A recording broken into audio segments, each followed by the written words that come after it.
বহু যুগ আগে বাঙালি নাবিকেরা যখন বাণিজ্যের জন্য পাড়ি দিতেন তাম্রলিপ্ত বন্দরের উদ্দেশ্যে জাহাজে করে, ঠিক সেই সময় তাদের খাবারের রসদ হিসেবে থাকতো বিভিন্ন ধরনের মাছ। মাছের কোনো অংশই ফেলা যাবে না, তার কারণ মাছ খেতে বাঙালিরা বড্ড ভালোবাসে। পোলাওয়ের সঙ্গে মাছের মাথা বা মুড়ো মিশিয়ে তারা নিজেদের মতন করে রান্না করে খেতেন, আর মাছের মুড়ো মেশানো হতো বলেই এই রেসিপিটির নাম দেওয়া হয়েছিল সেই সময় মুড়িঘণ্ট। প্রথমে কড়াইতে তেল গরম করে রুই বা কাতলা মাছের মাথা যাই হোক না কেন নুন হলুদ মাখিয়ে সেটাকে ভেজে তুলে রাখতে হবে। তারপরে কড়াইতে ঘি গরম করে জলে ভেজানো গোবিন্দভোগ চাল জলটাকে ঝরিয়ে নিয়ে তার উপরে সেটাকে ভালোভাবে ভেজে নিতে হবে যতক্ষণ না জলটা পুরোপুরি শুকিয়ে যায়। জল শুকিয়ে গেলে চাল তুলে রেখে সেই কড়াইতে আবারও তেল গরম করে ছোট ছোট করে কেটে রাখা আলুগুলোকেও ভেজে তুলে রাখতে হবে। এরপরে সেই তেলে কিছুটা পেঁয়াজ ভেজে নিয়ে তার উপরে এক এক করে মশলাগুলো দিতে হবে।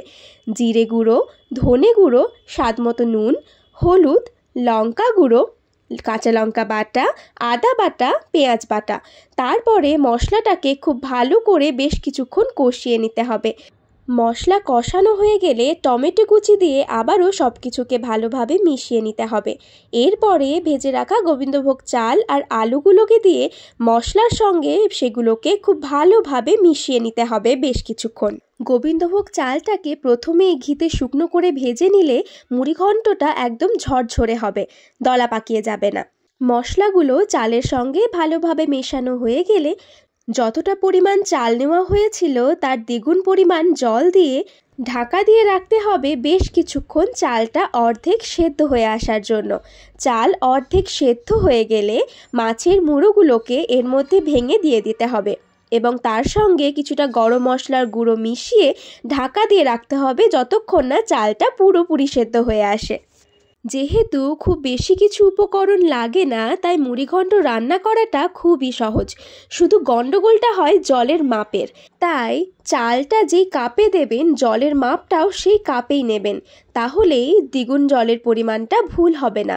রান্নার একদম শেষ পর্যায়ে যখন দেখবেন চালটা সম্পূর্ণ সেদ্ধ হয়ে গেছে তখন তার উপরে সামান্য একটু চিনি মিশিয়ে দেবেন। তবে আপনারা যদি মিষ্টি খেতে পছন্দ না করেন চিনিটা নাও দিতে পারেন। সব শেষে সব কিছুকে ভালোভাবে মিশিয়ে নিলেই মুড়িঘণ্ট একদম তৈরি। মুড়িঘণ্টের এই রেসিপিটি আপনাদের কেমন লাগলো কমেন্টে জানাবেন কিন্তু, আর তার সঙ্গে এটাও জানাবেন আপনাদের বাড়িতে মুড়িঘণ্ট কিভাবে রান্না করা হয়, এমনভাবে নাকি একটু অন্যরকমভাবে।